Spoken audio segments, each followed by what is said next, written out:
Hi everyone, thank you so much for joining us. I'm Erin Hughes, I'll be the moderator. We're really excited to talk about building your 2018 recruiting strategy and how to use data for year-over-year improvement today. So without further ado, let me get into this and introduce you to our two speakers. You should be able to see them on your screen right now. So first and foremost, Rob Long, take it away. Hey Erin, thanks for having us. Hi everyone, thanks so much for joining us. I'm Rob, I'm the VP Product Marketing at Workable.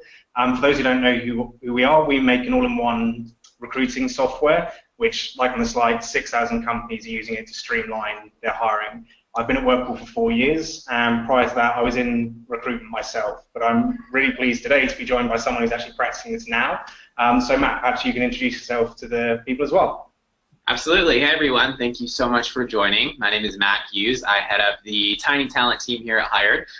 We are a 3-person team, small and mighty. And for those of you who don't know anything about Hired, or maybe don't know a lot about Hired, we are a sourcing tool that essentially uses machine learning, part machine learning, and also part human curation to intelligently match top talent that's actively looking, specifically in the tech sector, directly to our clients that are looking to hire those people. I've been here about 2 years. I'm a Midwestern transplant, not missing the snow at all, and I'm super excited for the webinar today. Cool, thanks Matt. And I think me and Matt have been chatting about this over the last 2-3 weeks, and we felt this was a really good time to have this webinar because this is really the time of year when people start thinking about the 2018 plan. They're looking back at 2017, so it's being a bit retrospective and using that to actually plan their team's work and the growth of a company for 2018. Also, we know this is the time of the year, certainly for us, where budgets are being set, and so you need to have that plan in place. Senior management are coming and asking for these plans now. And for some companies, it's about growth. For some companies, about doing more with the same or doing the same with less in some cases. So I felt this was the great time to do it. And we want to try and keep this as sort of interactive as possible. We're going to have an open Q&A at the end. We're also going to run a couple of polls. And we're going to start with one of those now.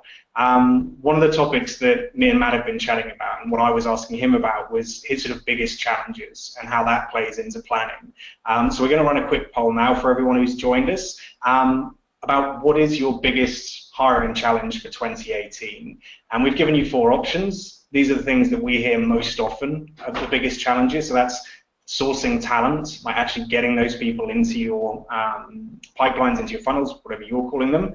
Improving recruiting ROI overall, streamlining a recruitment process, so a bit more about workflows and processes, and then finally the ability to make data-driven decisions. This is your ability to look at metrics and get insight and use that to drive your planning. So going to give everyone a couple of seconds just to take your pick. Always advise, go with your gut, the one that kind of you naturally go towards.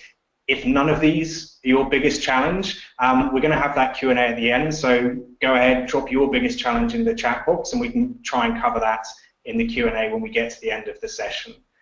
So final few seconds, I think, for everyone to respond there, and we should be able to get these results live. Okay, probably not a big surprise there for me or Matt. This is the one we thought might come out top, and then turns out it has as well. So it is that first part of the hiring process, actually finding or attracting great talent is the biggest challenge, and we're definitely going to talk a bit about that as well. In fact, it's probably one of the first things that we're going to get to. So that's great. We'll share these results with you as well, so if it's useful to share internally with your teams or with your senior management, you can have that as backup for any conversations you have for 2018. So the format that we're going to follow here, Matt is the in-house expert. He's the practitioner. We've been chatting a lot the last couple of weeks, and I'm excited to share some of those pieces of conversation we've been having now. So I'm mainly going to be asking questions, and Matt's going to be giving us his insight because he's got that first-hand experience. This is a process you're going through now. Is that right, Matt? Yeah, absolutely. I mean, I didn't talk much about this when I gave my intro, but when I joined Hired 2 years ago, which is crazy to think I've been here for 2 years to begin with, but for as well as we were hiring and how quickly we were hiring, there was not a lot of data integrity and no sort of data infrastructure. It was kind of a very intuitive feel when we thought about how we were performing. And one of my first big initiatives was implementing a set of data that would help take us to scale, and something that we could kind of iterate on as we continue to grow and make sure we were tracking the right things at the right time. Fast forward to today, 2 years later, and data is at the very top of mind for every person on their recruiting and people ops team, and I would even say all of the hiring managers we're working with, and it just feels more like second nature. So it's been a long road, but I feel like we're in a really good place, and I'm happy to talk a little bit more about that. Awesome. And I think for a lot of people, like some people that have joined us today will have put hiring plans in place before, and so we'll be looking to hear from you kind of how are other people doing this, anything that they can learn. For others, it'll be the first time, and it's probably just sort of landed on their desk as a responsibility they've got, having not done this before. So I think for both of those groups, what's interesting to hear about is your approach to building your 2018 plan, what you're actually working on at the moment. Yeah, absolutely. So we always start with our capacity plan. This is something that we didn't have in place when I joined, and if you look at the slide here, this is a little bit more of something that we condensed for the purpose of this slide and this presentation. You can get as granular as you can with it, or as you need to be with this, and add in a lot more lines of data. But essentially, I do think at the end of the day, there's a lot of people that try and overcomplicate capacity planning and try to pull in as much data as possible, make sense of all that, which is great. I think data is really powerful, but you also want to be looking at the right things and not just creating noise. So we kind of landed on these on these few lines of data, the average hires that your team is making per month per recruiter, your on-site to offer conversion, your acceptance rate if you want to do any sort of sourcing planning, what sort of resources you need on that front, and then your offer accept ratio, which is obviously an important metric to track. These are kind of just dummy numbers here. These are things that we hold our team against and where we're averaging today, but you would fill the top columns in with your own data. Essentially, if you use these very few pieces of data at the very top, you would be able to see how many recruiters you need per how many headcount you have for the year, just based off of the data that you pulled in from your team, and then to take that a step further, how many sourcers or how many hours or bandwidth you need for sourcing. What I like about this, and I haven't seen a table like this being used broadly, and so I think for a lot of people, if you're screenshotting this, by the way, fear not, we'll share this after the webinar so you can kind of put it in place. What I like about the capacity plan and what it forces you to do is know those metrics. And actually, it helps you identify which metrics you should be tracking. Because if your final goal is to get to that, well, I need this many recruiters and this many sources to fill, you can start filling this in, and where there's gaps, that's where you need to do some work. And I think starting simple, for those people, if this is the first time that you've done this, or certainly the first time you've looked at a capacity planning model like this, keeping it simple is a good way to start. Because it can be tempting, like you say, to kind of go really, really, really deep, and sometimes then you lose some of the guidance that you can actually get from it. What I'd love to hear a bit more about is how you choose what you measure. Like, how do you actually say, well, this is what it is? Some of it comes from this plan, but what are the main metrics that you're looking at? Yeah, I mean, we're looking at every single stage of the funnel. That is one place where I think the more data you have, the better, because that's actually going to tell you how your team is performing and how your pipelines are performing. Here, I think the biggest piece of data that we can use to really tell how our team is, if they're being successful, is the conversions between each stage, starting with when they're sourcing. What sort of response rate are they getting from candidates they're reaching out to? What's their outbound acceptance rate of those candidates they're talking to? How many are moving to the hiring manager or technical skills assessment, so on and so forth. And that'll uncover a lot more than you might realize. That it not only shows you how your team is performing, but can also uncover inefficiencies in your process. You see people are dropping off at a certain stage, that's something you might want to double click into and figure out if something needs to be maybe tinkered with just the tiniest bit. And I've been surprised myself with making the smallest changes to some parts of the funnel and seeing a massive return on that investment. And one of the things we chatted about around this before was that you don't do this in a silo, that you're actually working with, from really day one, your hiring managers and your exec team or senior management team with the capacity plan and with that 2018 plan as well. Yeah, absolutely. I mean, what I like to talk about a lot is that we're in a human business. We're hiring people. It's a very human-centric type function. So there is going to be a lot of intuition, but if you take that intuition to the executive team to ask for resources or to communicate or tell a story, they're going to want to see that data. The intuition's great. I think you can marry those two things together to tell a really compelling narrative. But at the end of the day, the data is what's actually going to convince them that you need the resources or convince them that you're doing well, whatever the story may be. So what I always like to do, I feel incredibly fortunate because I recruit for recruiting technology. I'm surrounded by people that understand what I'm doing. So I initially had buy-in from day one, but I know that's not the case at a lot of companies. When it comes to recruiting, they see us as business partners a lot of the times. And where you can differentiate is by going to them and figuring out what data they want to see. It shouldn't just be coming tops down from you. Here's the data I want to show you. You should be working with that team to say, what data do you want to see? Here's what I was thinking. Let's bring those two things together to actually make sure we're aligned on what we're tracking. That has made the world of a difference here, being aligned with the executive team, being in front of them as often as possible.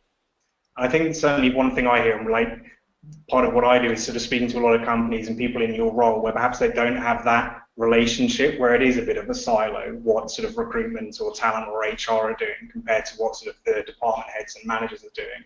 And I think one of the things that hopefully people can take away if they're in that position is that capacity planning model and the power of data to actually build that relationship as a sort of first step, but actually to get involved early doors and not, like you say, just take data to people when it's finished and go, well, here it is. I think that for people, like the classic kind of buzzword, I guess, is sort of HR or talent becoming a strategic part of the business. I think what you're talking about is part of that. Yeah, absolutely. I mean, a perfect example, which I think a lot of people probably fall into, is going to the executive team and saying, I feel completely underwater, my team feels underwater, I need another recruiter, I need another source, or whatever the resource may be, and you are significantly decreasing your likelihood of getting those resources if you don't have data that shows you actually need it, which is kind of tying back to that capacity plan and the importance of having that. Awesome. I think we're going to jump into our second poll now, and this is much more now to do with that data. And so what we wanted to ask was, what metric do you, the people here with us today, watch the closest? There's a good chance that some of you are monitoring all of these, which is great. We want to know which one is it that you sort of really follow the closest, or which one is your performance measured by, perhaps, is another way to think about it. So again, we've gone with 4 options. The 4 that me and Matt discussed is probably the most common, or the ones we hear about the most. So that's time to fill or time to hire, candidate source, so where you're actually finding candidates and digging into that, the cost per hire, and then the quality of hire. So again, I'll give everyone a few seconds to make a choice. And again, gut reaction tends to be the one that works best. If there's not an option there that looks right for you and there's something else you're tracking, we'd love to hear about that. So if you put that into a question or in the chat box, it'd be great to share that with everyone else. So a few more seconds, and I think again we can get these results live, and we'll share the results of the polls with you afterwards as well.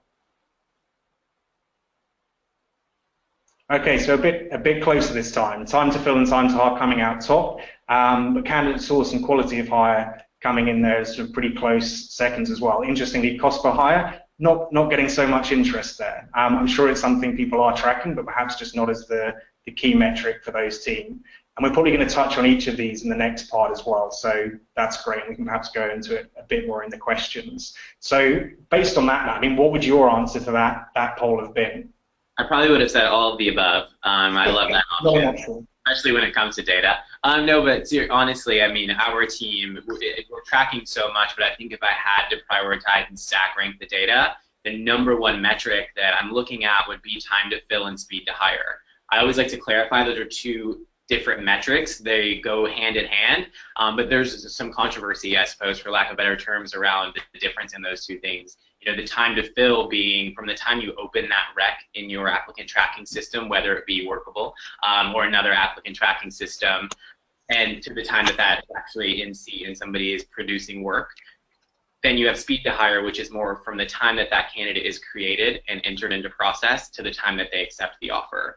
I think those 2 stories can come together quite nicely, but what we're tracking most closely at Hired is not necessarily time to fill. It's an important metric in that it helps us plan the business. We know when to open things up. We can forecast when things are going to come in and be closed for finance. But speed to hire is a direct indicator of how my team is being successful. You know, we talk a lot about we're only a 5-year-old company. We're doing amazing work, and we've made so much we've had so much traction in this first 5 years. But at the end of the day, we're up against some really, really tough competition when it comes to attracting talent. And the one advantage that we have over the larger companies with sexier brands is that we can optimize our process for speed. We actually have our team tracking against the goal of making sure that every candidate in process is under 21 days from the time they apply for our source to the time they accept an offer.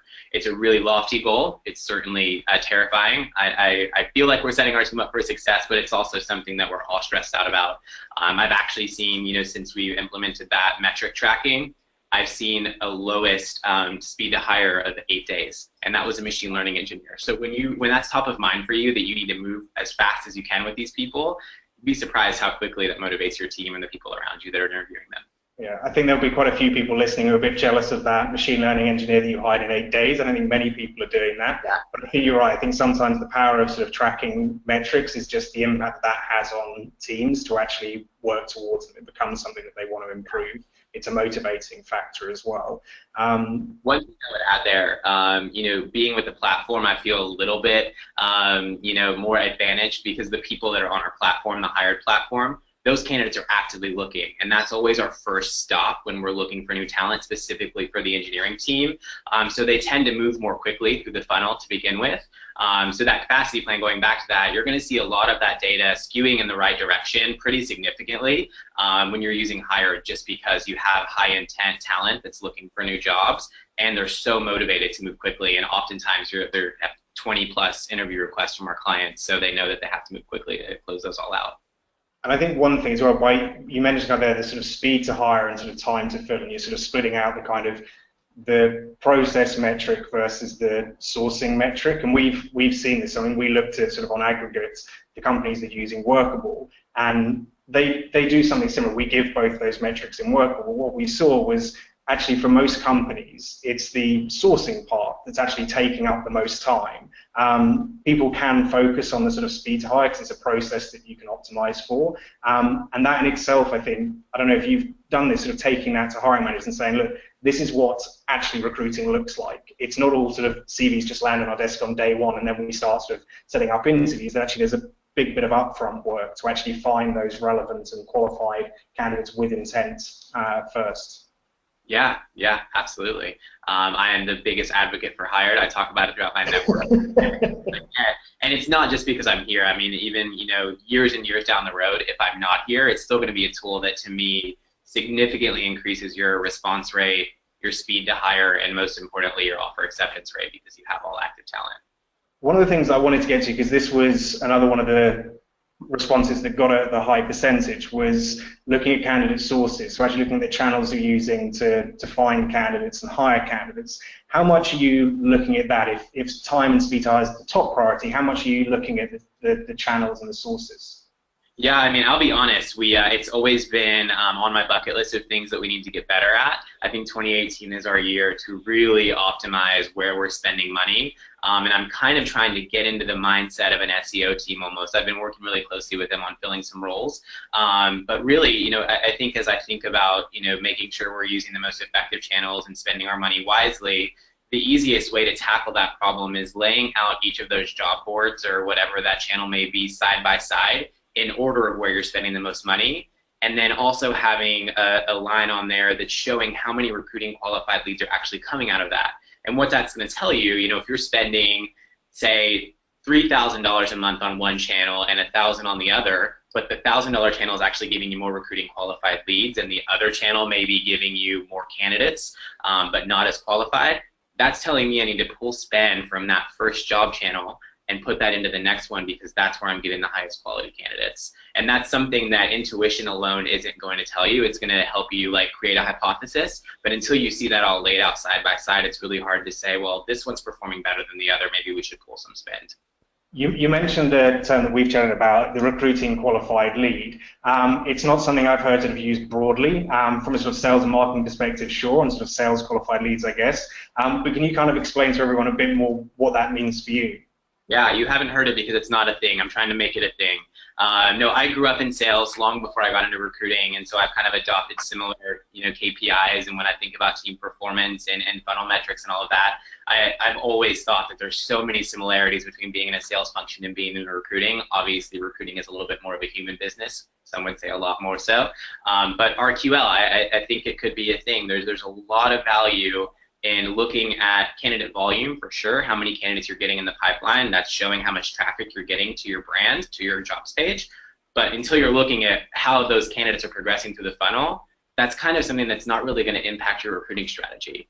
So I love looking at RQLs, and I say it as often as possible, hoping that it sticks. RQL. But I think the serious point, like when I speak to people about sort of candidate source reporting, and I think people jump initially straight to, well, how many people did we hire from that source? I think sometimes for really large companies, they might have the volume of data that says you can simply go to hires. But I think for a lot of other companies, you can lose value from job boards if you're not looking at the job boards that maybe you didn't hire someone, but you met 5, 10 great candidates that you interviewed that for some reason didn't quite make it to the hired stage. And if you remove that spend in 2018, you could actually be shooting yourself in the foot. And that's why I like the RQL method to kind of say a definition of a job boards or whatever channel it might be, their role is to bring in people that are qualified for this role and have an interest in doing it. And that's their qualification. Getting them then to hired, some of that's down to us, some of it's down to timing, but if they're bringing good quality candidates that have an intent to join your company, that's their role. Yeah, absolutely. Couldn't agree more. One other thing that's, I know, top priority for a lot of people is looking at diverse teams. I think we've all sort of read the research. We know the truth that diverse teams create more productive teams. They create more productive companies. Stats around how they make companies actually create more revenue. But there's a lot of sort of, people don't know what that first step is to actually create a more diverse team. They know they have this goal, but they don't actually know how to get there. And you were saying you're putting some things in place, some metrics in place to try and help Hired get towards that. Yeah, absolutely. I mean, again, I was pretty quick to admit how terrified I was of goaling a team against diversity, because I know that A, it's very, very hard to do if you don't have the right resources, but B, we were tracking so much and had so many other initiatives that it felt like we weren't going to be successful if we weren't giving it 100%. So we had to do just that. We made it top of mind. We started when we hired a diversity, equity, and inclusion program manager who added immediate value. And our first go at it was just like, well, let's be intentional about it. Let's think about putting on the blinders and making sure we're reaching out to the right people. But that wasn't getting us far enough. So what we did, and this terrified the team, I'm sure they're watching this webinar, remembering and having PTSD, was saying that as a team, we are committing ourselves to reaching out to 30% underrepresented minority candidates that in that URM is identified directly by the hiring manager you're working with. So that may look different, what diversity means for each team, but we wouldn't reach out to anybody unless we had 30% representation from an underrepresented minority. Made some progress, still didn't get us where we needed to be. We weren't seeing the needle move enough. So we took that to the next stage in the funnel, which is really arguably the last place where recruiters have the final say before they get to the hiring manager, and saying that of all underrepresented minorities in our pipeline for any role, we're committing to moving forward with 50% of those to the technical skills assessment. And that we've really seen impact what our talent pool looks like. We're going to continue to do that. It's not something that I thought about how we're going to take that to the rest of the funnel, but we're going to continue at those two stages moving forward. I think one thing that's interesting is that I think a lot of companies look at this from a recruiting challenge point of view at a company level, whereas what you've done is actually take that down to department level. I think that's really useful, I think, for two reasons. One, like you say, it differs different departments. So in our sales team, which grew from like 3 to 45 people in about 9 months, the challenge there was actually getting gender diversity. And that specifically is the challenge with hiring female salespeople. And our VP sales, Rachel, was really passionate about making this happen. And it might even have slowed down her hiring to make sure that she had that gender equality in her team, but she truly believed that, and actually the results are showing it, that having that diverse team was going to make it more productive. And I think, again, and this seems to be a trend that comes through with a lot of what we've spoken about, it's actually having that hiring manager involvement in the recruiting metrics and how actually you're approaching the hiring plan as well. That you're not, again, doing it in a silo. It's always getting hiring managers involved at each step of your process. Absolutely. I'll say one last thing on diversity. If your hiring manager knows that you're not going to reach out to any talent until you have a certain percentage of diversity in your pipeline, that's going to motivate them, because you're not reaching out to anybody, and they're going to get that job filled that much sooner if they can move forward with the diversity initiatives. So I'm mindful a little bit of the time. We've only got a few minutes left, so we may be overrunning slightly, but I think we could probably talk about all of these topics for about 2 hours each. Maybe there'll be a part 2, but just wanted to get on to the last piece of what we wanted to chat about. And this is more looking at the practices and the way that you actually analyze or look at the performance of your team. So at a sort of recruiter level, what is it that you're looking at for your team as their KPIs? Yeah, I'll keep this one brief again because I know we're running a little bit more or we're running a little tight on time. But I think if I could put it in a nutshell, I would say align with your team on what they think they should be measured against, which I know seems a little bit different and kind of reverse engineering goaling. But at the end of the day, your recruiters and your sourcers are the ones that are doing the hardest work on your team. They're the ones that are out in the field, and they have the best intuition as to what the success indicators are. You can obviously make suggestions and say, here's what I was thinking measuring you against. But at the end of the day, I think that they should have a big say in how you measure team success. I don't like looking at it at a super granular level per recruiter or per sourcer. I think there's a little bit of value in that, but we're working towards the same goal as a team, and I think that if we have team goals that are overarching, we're going to be all motivated to drive in the same direction and help one another succeed and not necessarily be out for ourselves. So we're tracking things like conversion between each stage, outbound acceptance rate, those kind of things I was talking about in the beginning of the webinar. Awesome. So I want to make sure we've got some time with some questions because I've been saying throughout that we'll have it. So I think, Erin, you've been keeping an eye on the chat and been monitoring the questions that are coming in. So maybe I can quickly hand over to you. Perfect. Thanks, Rob. Yeah, I have. It's looking great. I just want to give people a couple minutes to digest what they've heard, all of these tips and tools we've given you. So why don't you guys take a moment right now just to put any remaining questions in the chat. And right now you'll actually see a poll come up.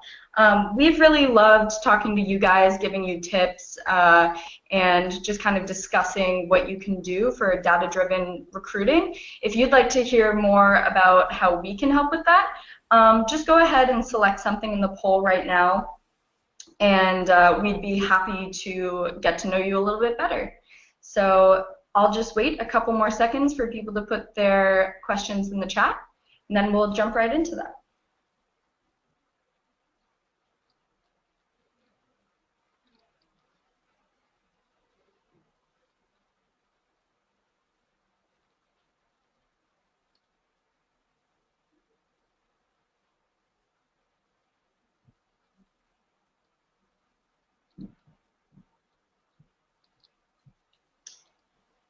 Okay, perfect.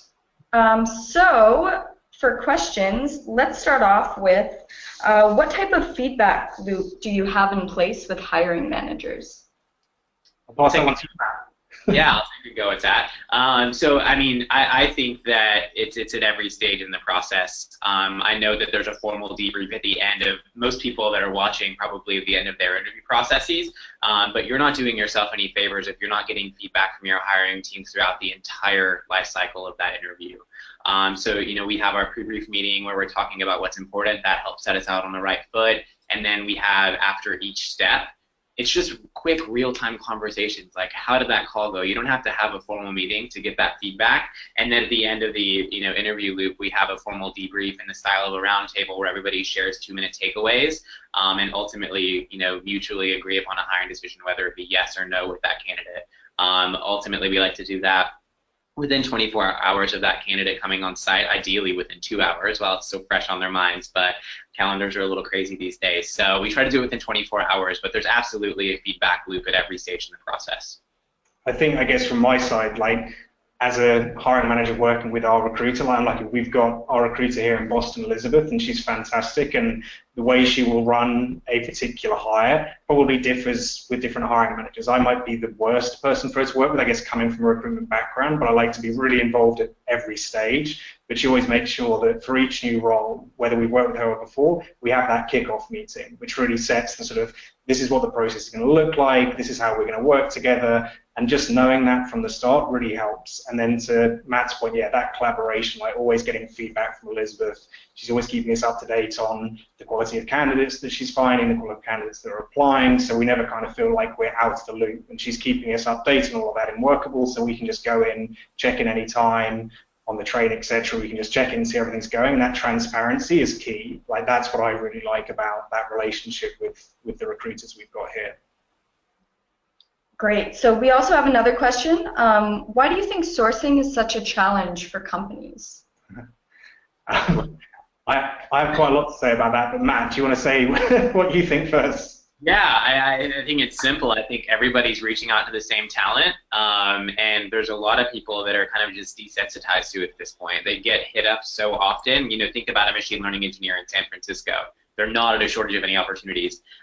So I always, like to create some sort of, if I could share a best practice, some sort of catchy subject line, which I know seems a little bit recruiting one-on-one, but I push the envelope a little bit. Maybe throw something in there that like catches their eye and is a little bit, has like maybe a shock factor. I also see a lot of value in drip campaigns. There's a lot of tools out there, email tools that sales teams use. There's some that are specifically for recruiting, where you can set up multiple touch points with that candidate. I just did an analysis where I've seen the response rate nearly double if there's a second or third follow-up email. They're responding to that email at almost 50% higher than they are just that initial, because you're constantly in their inbox 2 or 3 times. Seems a little aggressive and annoying, but in a day and age where everybody's reaching out to the same talent, I think that that's where you have a competitive advantage.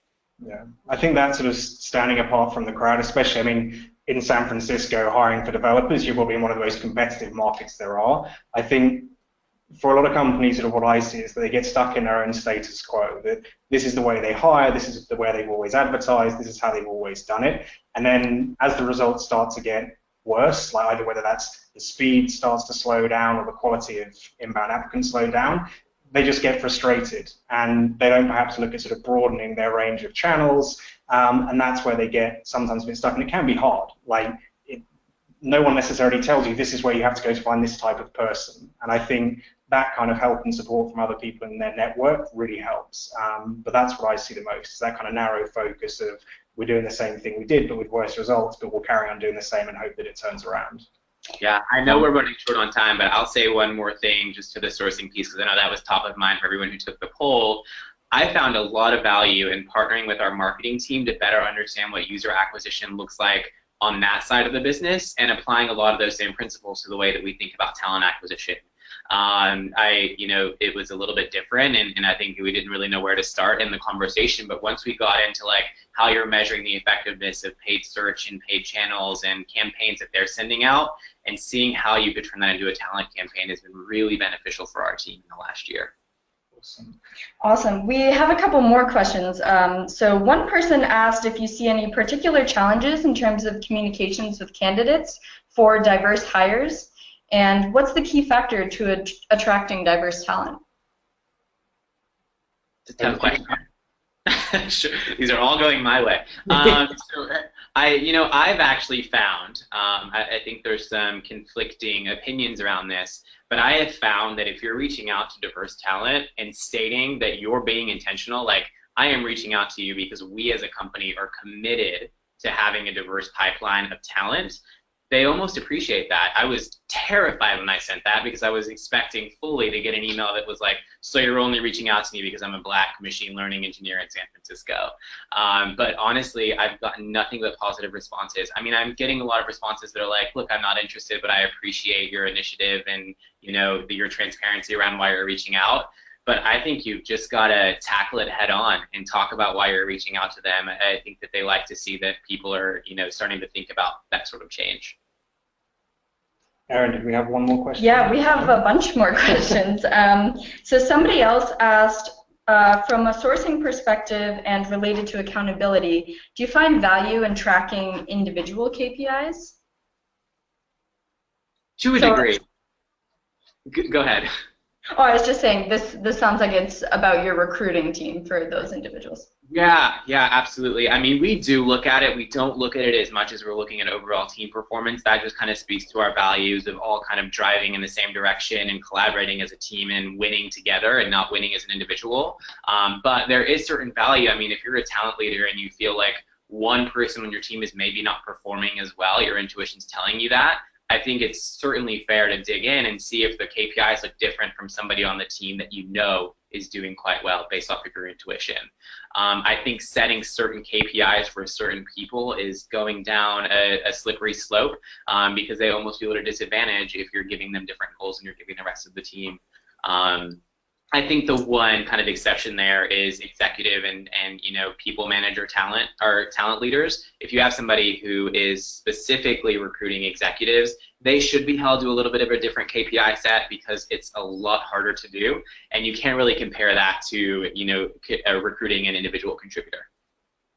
I think this is just true of, I think, goals and objectives and anything in that arena, that anything that you track and expressly say that you're going to track will affect someone's behavior. And so when you have those sort of KPIs and metrics in place, are they actually going to drive the behavior that you want? I think a classic one of these, and this is perhaps one of the downfalls of the agency recruitment world for sure, is that metric of how many CVs are you sending? And that can happen in-house as well, in in-house teams, like how many CVs are you getting to hiring managers?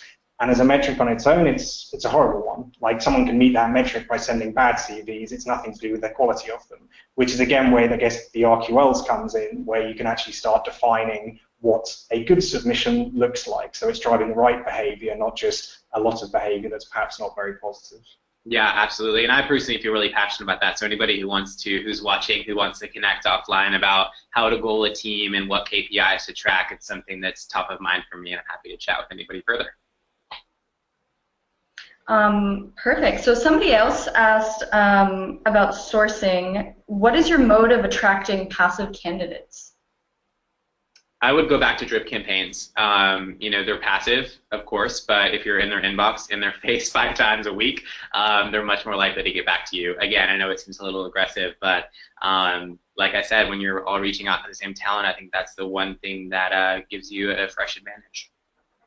So I think, so from my side, so although I'm not a recruiter, like whenever I'm hiring, I guess maybe partly because of my background, I'm always trying to find new people. I want to kind of go and see what good looks like and start sort of reaching out to them as well. And I think it all starts with how you actually find that person. Like if you can find at the start of a search the 20 really good candidates that you want to hire in your business, and quite often that's possible to look at the businesses you'd like to hire from, what type of profile, and really sort of zone in on them. So with that type of drip campaign, are you able to actually make that much more personal? I think that's where, for me, it all kind of starts, is that sourcing. You've got to be able to find the right people to put into a drip campaign before you can start it. And I think sometimes, I'm not suggesting you do this, Matt, people jump ahead and start thinking about the process before thinking, okay, well, how am I actually going to get in front or find these good people in the first place? Sometimes it might be job board's going to work, it might be you need to search, you might need to use something like people search, but that's where it all kind of begins.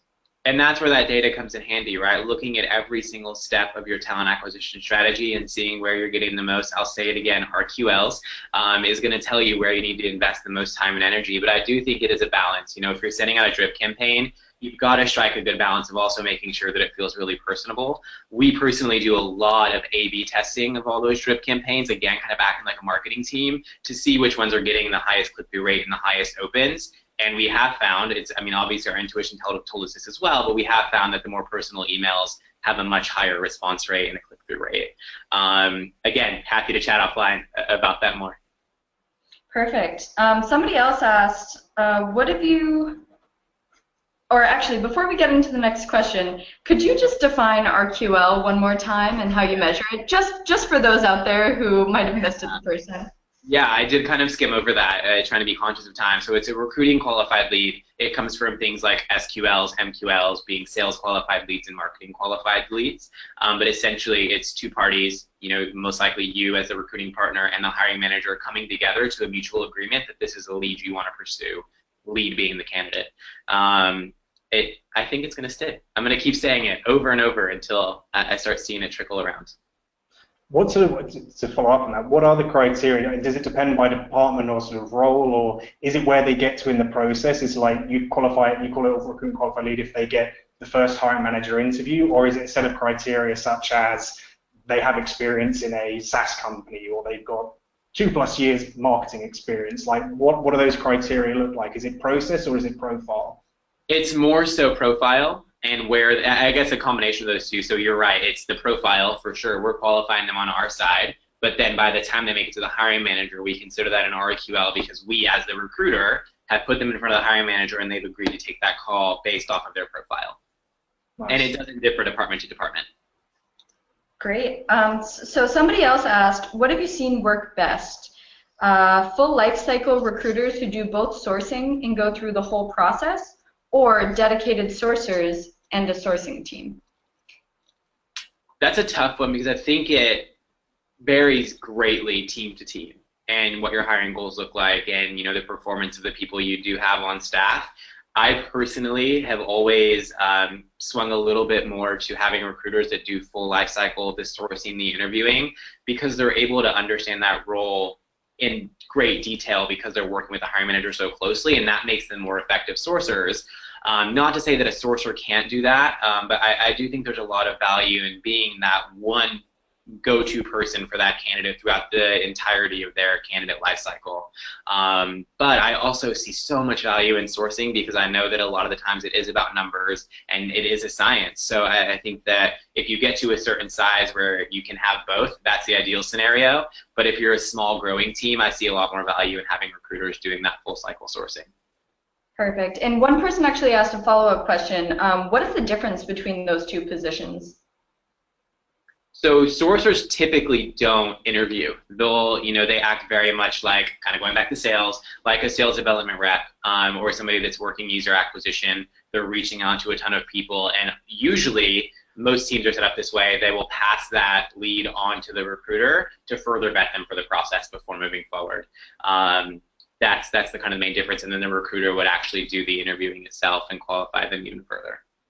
So as I mean, I've seen two variations. I prefer the one sort of Matt's explaining, where the sourcer is finding sort of candidates and then getting to the point where they've, I guess, shown intent for a particular role at your company, and then for that particular requisition, a recruiter's managing it and it passes it on. And I think that's the closest, to use the sort of sales example, of where a sort of sales development rep will pass the lead on to an account executive.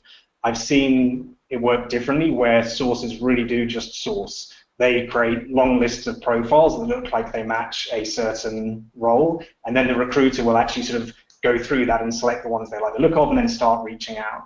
I prefer the first setup. I think the second setup is a bit too much sort of CV farming, but I've seen both. Great. We have a couple more here.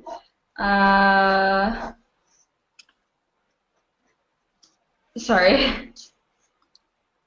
Do you have any ideas on how to measure the performance of interviewers on your team, especially for smaller teams?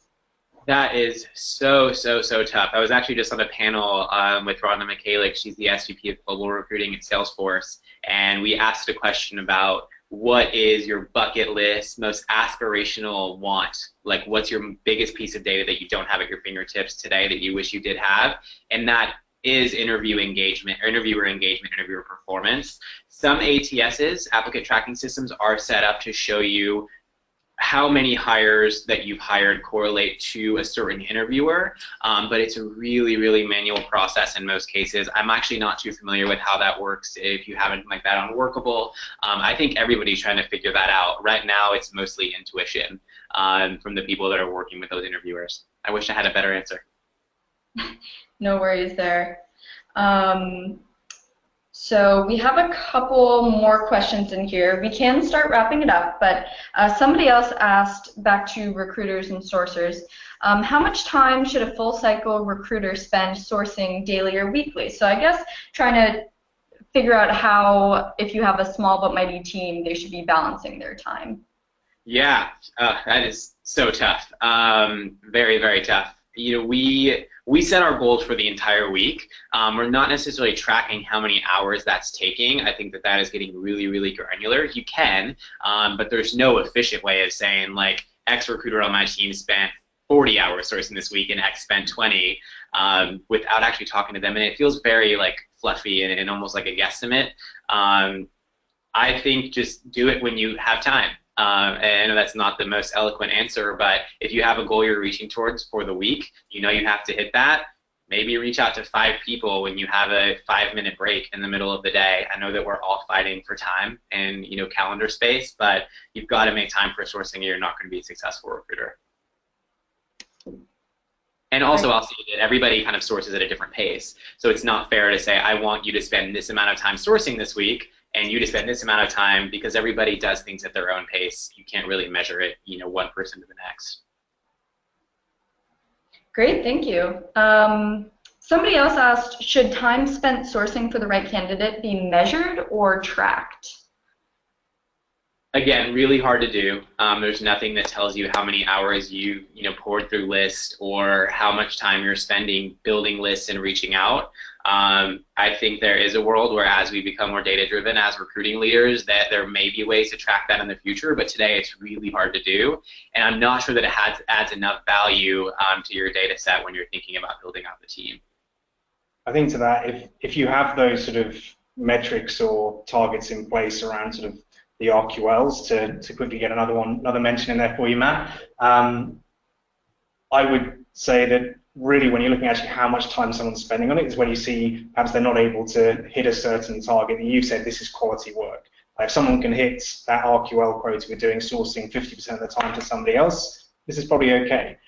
So if you're not tracking something like RQLs already, start there before I think looking at someone's time throughout their day.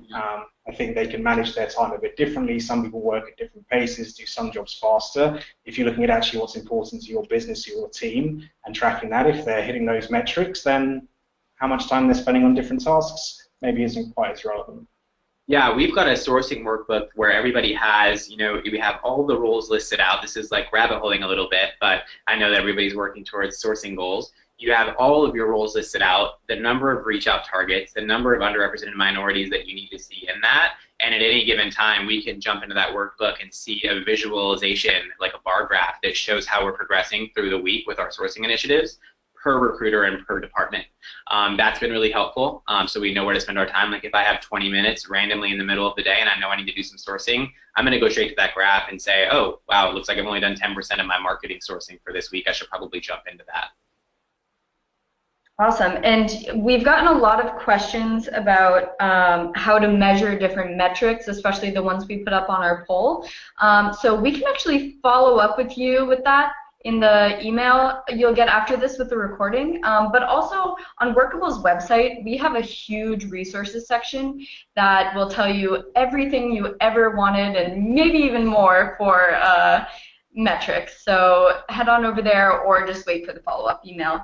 But I do want to end on one question. Somebody said, any advice for someone who's new to HR? I have some. Because I had nothing.